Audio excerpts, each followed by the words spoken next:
You've been told vegetable oil is heart healthy, but what if it's actually aging your heart faster than time itself? Today, we're ranking 6 cooking oils from worst to best, and the one you use most might be doing the most damage.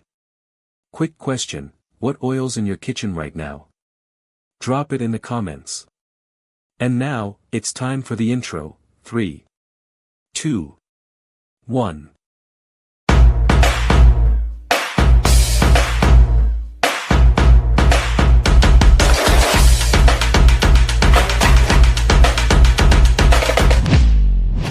It was a quiet Tuesday morning in Eugene, Oregon, the kind that brings in patients early just to chat. Dr. Daniel Foster, a seasoned cardiologist with over 30 years of practice, had just poured himself a modest cup of black coffee when Mr. George Whitman, 67, walked in for his annual checkup. George was the kind of man who didn't miss appointments, who kept track of his cholesterol numbers better than most kept track of their birthdays. "I don't get it, Doc," George said, eyebrows knit together. "I've been cutting back on red meat, walking with Alice every evening, using that vegetable oil instead of butter, and my LDL is up again. What gives?" Dr. Foster smiled gently. He'd had this conversation before, too many times, in fact. But it never got easier, because it always began with confusion and ended with something close to betrayal. "George, I'm going to say something that might surprise you," he began, "but not all vegetable oils are as heart-friendly as they claim to be. Some of them. They're wolves in a health halo." He turned his monitor around and pulled up a chart, 6 common cooking oils, all ranked from worst to best in terms of their impact on heart health, especially for adults over 60. Wait, George interrupted, chuckling. "You mean the stuff I've been proudly using for years is part of the problem?" Dr. Foster nodded. "Let's just say the label might say, heart healthy, but what's inside the bottle tells a different story. You see, after 60, your heart isn't just pumping blood, it's trying to keep pace with decades of dietary choices. Every meal either eases its burden or adds another grain of pressure to the system. And when it comes to cooking oils, the difference between helping and harming your heart can be microscopic in the bottle, but massive over time. That's why this video is more than just a ranking, it's a reset. We'll take you through 6 oils, from the most harmful to the most healing, breaking down what each one really does once it's in your body. And more importantly, how you can easily make the switch, without sacrificing the flavor of your favorite dishes. We'll start with the oil that pretends to be your friend but often ends up being your worst guest at dinner. Then we'll work our way toward the heroes, the ones with science-backed benefits that protect your arteries, lower inflammation, and may even help you live longer. Along the way, I'll share stories from real patients, people like George, like Linda and Jim, like Arthur, who made small changes in the kitchen that led to big changes in their heart health. Because at this age, you don't just want to live longer, you want to feel stronger, move easier, and stay sharp for the moments that really matter. So before you reach for that bottle of oil tonight, stay with us. The truth about what's in it may surprise you, and possibly, change the course of your next decade. Let's begin. Dr. Foster turned to the screen and pointed to the oil ranked at the very bottom of the list. "Let's start with this one," he said, tapping gently on the word in bold, canola. George leaned forward. "That's the one we use the most at home. We thought it was one of the good guys." Dr. Foster sighed. "You're not alone. That's the thing about canola oil, especially the industrial kind. It wears a disguise. Marketing made it look like a heart hero. But what it does inside your arteries? That's a different story. Let's talk about what makes canola oil so popular in American kitchens. It's light in color, nearly flavorless, and labeled as low in saturated fat. It seems like the safer pick compared to lard or butter. It's cheap. It's everywhere. But the problem isn't just canola, it's how it's made. Most commercial canola oil on grocery store shelves has gone through a harsh industrial process. First, the seeds are heated to high temperatures, high enough to degrade any beneficial compounds they once had. Then, they're washed with solvents like hexane to extract every drop of oil. Finally, they're bleached, deodorized, and refined to create the clear golden liquid you see in plastic bottles. By the time it reaches your table, the oil is stripped of nutrients, and often loaded with compounds that your heart does not appreciate. Here's the part that patients often find hard to believe: during the refining process, unstable molecules called oxidized lipids can form. These can sneak into your bloodstream and contribute to inflammation and oxidative stress, two major enemies of a healthy heart. Over time, inflammation in your arteries creates the perfect storm for plaque buildup, high blood pressure, and a greater risk of heart attack. Dr. Foster paused, letting the weight of that settle in the air. "I had a patient last spring," he said. Carol, 62 years old, retired school teacher. She thought she was doing everything right, avoided red meat, baked her food instead of frying, and always cooked with canola oil. But her triglycerides were off the charts, and she had a scary episode of chest tightness while gardening. They went through her pantry together, and nearly every processed food she ate, crackers, frozen meals, even salad dressings, contained canola oil. On top of that, it was her go-to oil for cooking. "I asked her to make one change," Dr. Foster said. "Switch the canola for extra virgin olive oil when making dressings, and use avocado oil for any high-heat cooking." Within 3 months, her blood markers had improved.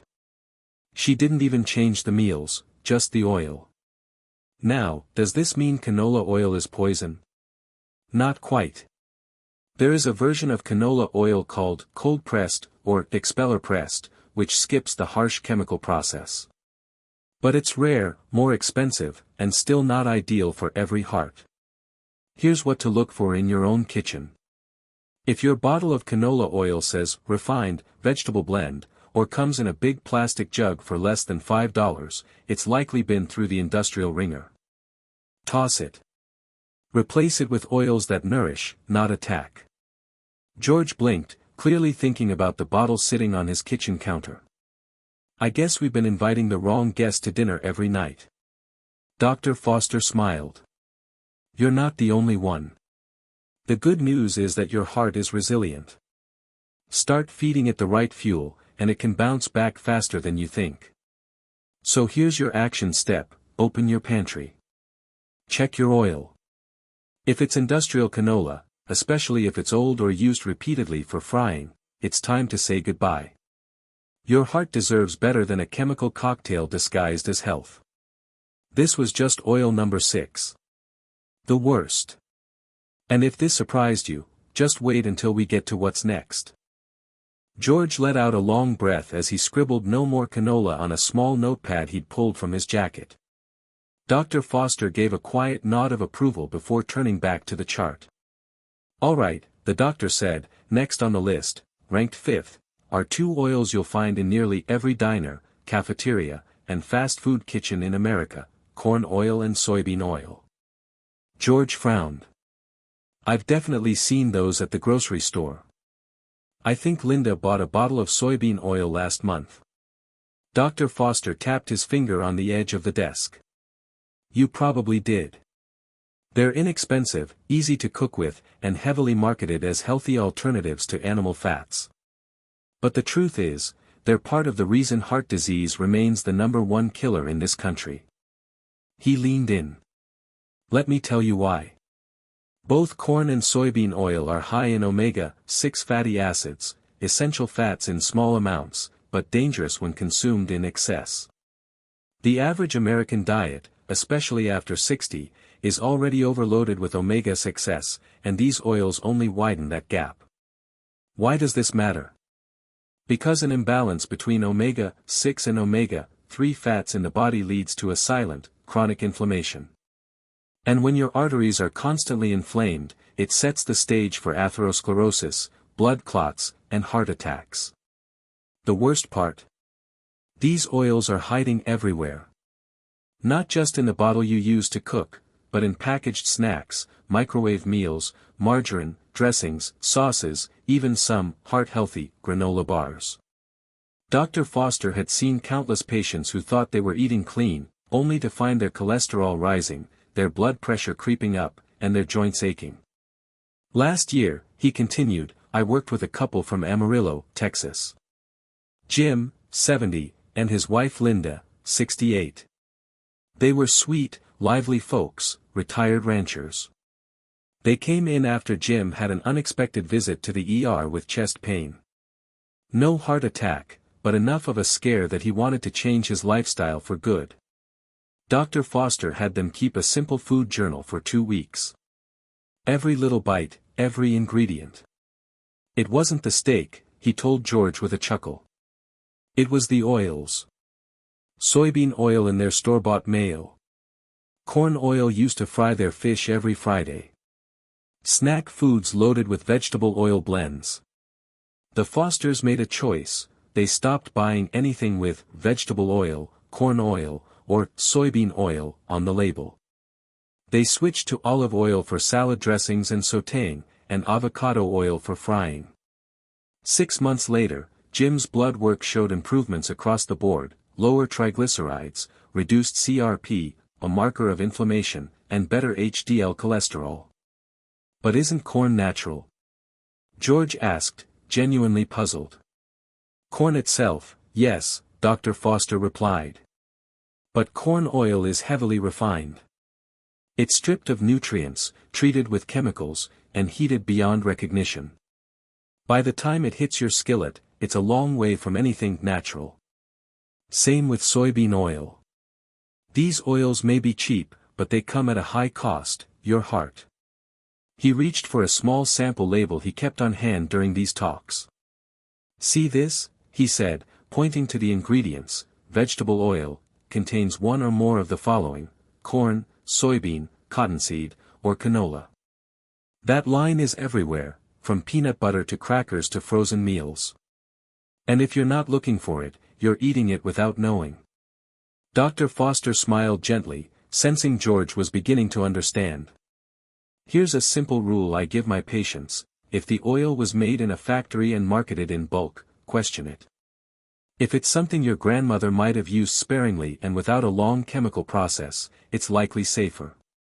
George laughed. My grandmother used bacon grease.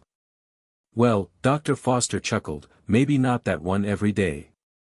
But at least she didn't believe soybean oil was a health food. The room grew quiet again, filled with that unique kind of silence where understanding takes root. The kind of silence that happens when old habits begin to unravel, and new ones start to form. You've made it through oils number 6 and 5, Dr. Foster said. Next, we're stepping into some gray zones, oils that seem good but have a catch. Ready? George nodded. Let's keep going. I've got a pantry to clean out.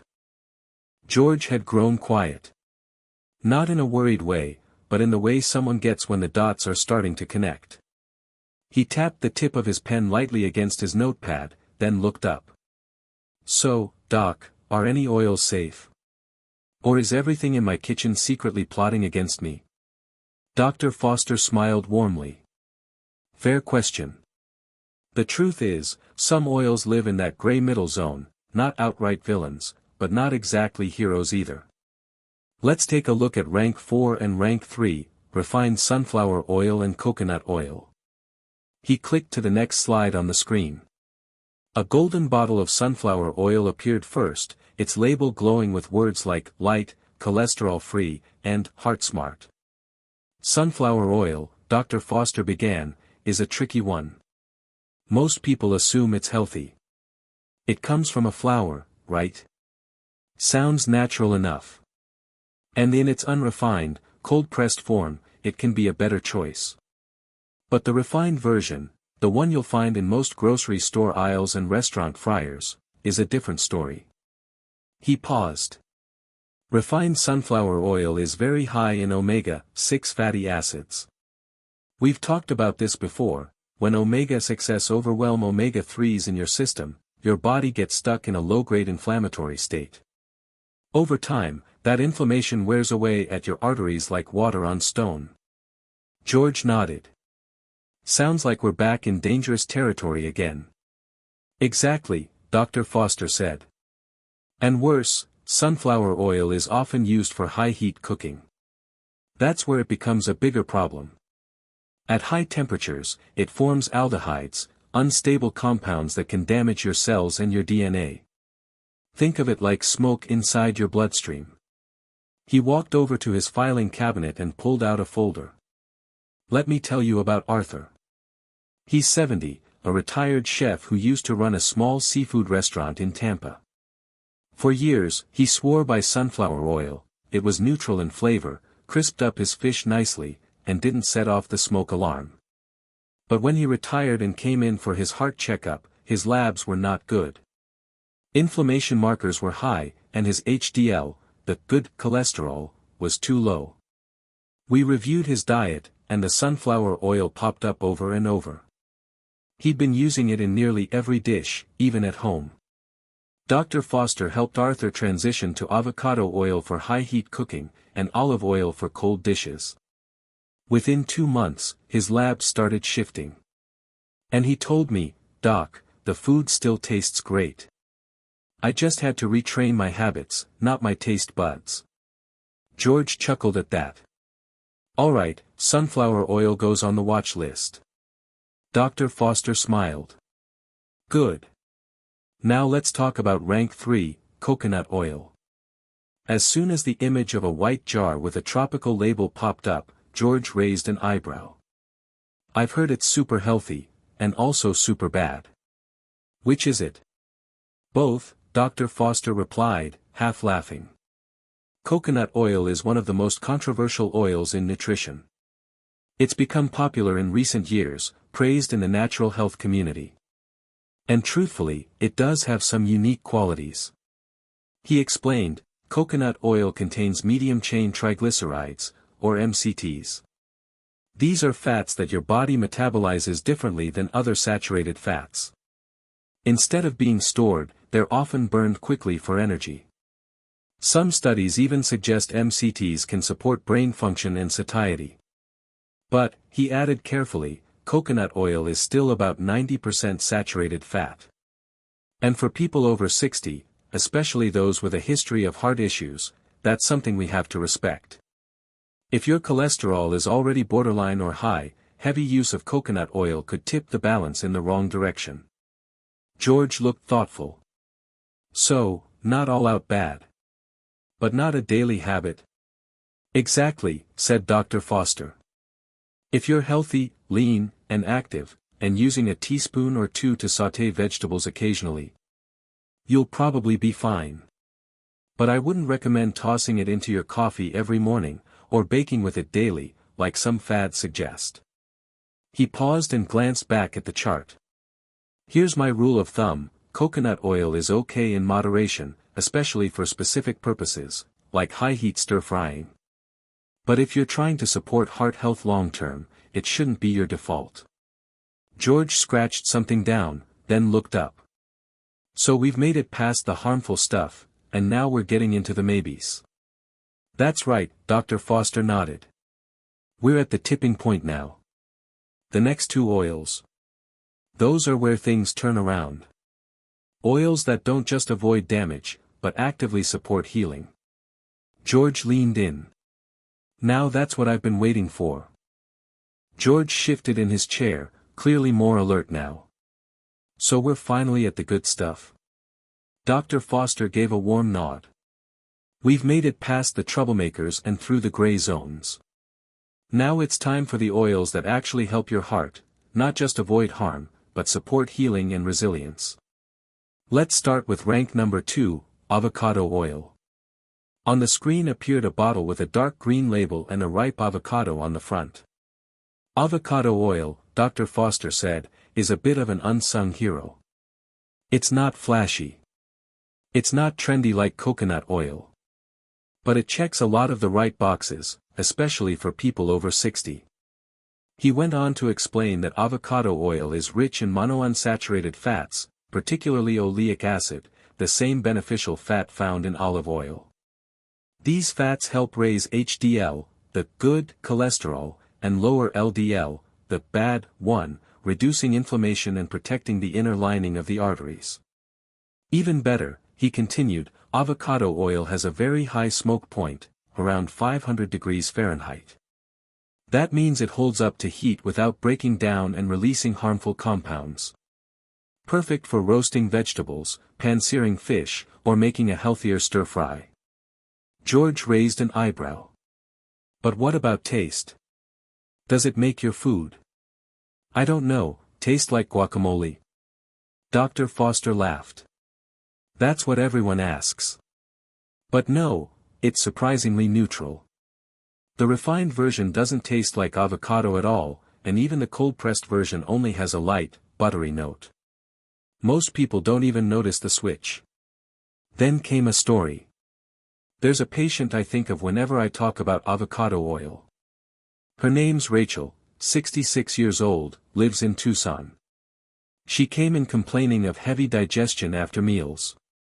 Her blood work was decent, but her triglycerides were edging up, and she said every fried meal felt like a brick in her stomach. They looked at her cooking habits and found she'd been using generic vegetable oil for everything, sautéing, frying, baking. Dr. Foster recommended she try avocado oil for high-heat cooking and keep olive oil for cold or low-heat uses. She sent me an email 6 weeks later, he said. Her words were, "Doc, I feel lighter after I eat. My food still tastes great, and I'm not bloated anymore." Her triglycerides came down, too. George nodded slowly, visibly processing the information. All right, avocado oil. You've got my attention. Dr. Foster clicked to the final slide. And now, our number one oil, the king of the Mediterranean, extra virgin olive oil. The image was a simple bottle of golden green oil next to a loaf of bread and a bowl of tomatoes. This one, he said softly, has the most science behind it. The most consistent results. And the deepest connection with longevity. Olive oil, especially in its extra virgin form, is rich in antioxidants called polyphenol. These fight free radicals, reduce oxidative stress, and lower inflammation across the body. Studies from Harvard, the Mayo Clinic, and cardiology journals around the world all point to the same conclusion: regular consumption of extra virgin olive oil is linked to a reduced risk of heart attack, stroke, and even cognitive decline. But it's not just numbers on a page, Dr. Foster added. It's something I've seen firsthand. He paused for a moment before sharing a memory. Harold, one of my favorite patients, 75 years old, retired school principal. Every morning, he'd toast a slice of whole grain bread, rub it with a fresh clove of garlic, drizzle on olive oil, and top it with a couple of tomato slices. Said it reminded him of his honeymoon in Italy. Harold had a history of mild angina, but since embracing a Mediterranean-style diet, with olive oil as the centerpiece, he hadn't had an episode in over 4 years. His cholesterol remained balanced, and his CRP, a key inflammation marker, was one of the lowest Dr. Foster had ever seen in someone his age. It's not magic, the doctor said. It's consistency. It's a little bit of the right oil, every day, instead of the wrong one. He turned back to George. Here's the bottom line. If you're only going to make one change in your kitchen, switch your main oil to extra virgin olive oil. If you cook hot, use avocado oil. These two oils work like bodyguards for your heart. George smiled. Now those are guests I don't mind inviting to dinner. George leaned back in his chair, arms folded, a thoughtful look on his face. You know, Doc, I walked in here thinking I just needed a new cholesterol pill, but what I really needed was a new bottle of oil. Dr. Foster smiled. That's the thing, George, the little things we do every day, like which oil we pour into a pan, can shape how strong our hearts beat in the decades to come. He turned the monitor toward George and brought up the final chart. Let's look at where we've landed. 6 oils ranked not by hype or cost but by how they truly impact your heart after 60. The ranking from worst to best. Industrial canola oil, highly refined, chemically processed and oxidized, creates inflammation and oxidative stress. Corn and soybean oil, overloaded with omega-6s, promotes long-term chronic inflammation when consumed regularly. Refined sunflower oil, misleadingly marketed high heat, turns it into a producer of toxic aldehydes. Coconut oil contains MCTs but still 90% saturated fat can raise cholesterol if overused. Moderation is key. Avocado oil rich in heart-healthy fat, stable at high heat, neutral in flavor, ideal for everyday cooking. Extra virgin olive oil loaded with antioxidants and polyphenol protects against heart disease, inflammation and aging, the gold standard. George nodded slowly. So basically I need to make a trade, ditch the cheap oils, invest in real ones. Exactly, Dr. Foster replied. It's not about perfection, it's about building a better kitchen, one bottle at a time. He handed George a small card with a checklist, something he often gave to patients who wanted a starting point. After 60 heart oil checklist, Dr. Foster's kitchen rules. Is your current cooking oil refined or hydrogenated? Yes, consider replacing with avocado or olive oil. Does the ingredient list say vegetable oil blend?